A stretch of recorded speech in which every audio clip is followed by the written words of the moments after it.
Um, Hello, Erin. I've just come to give you a bedtime story.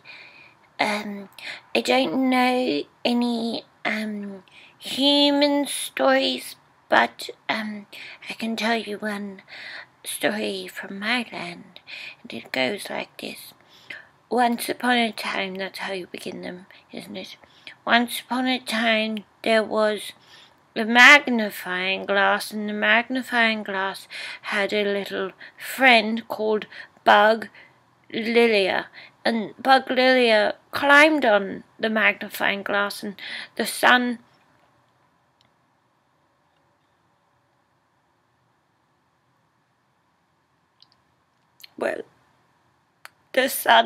fried him up.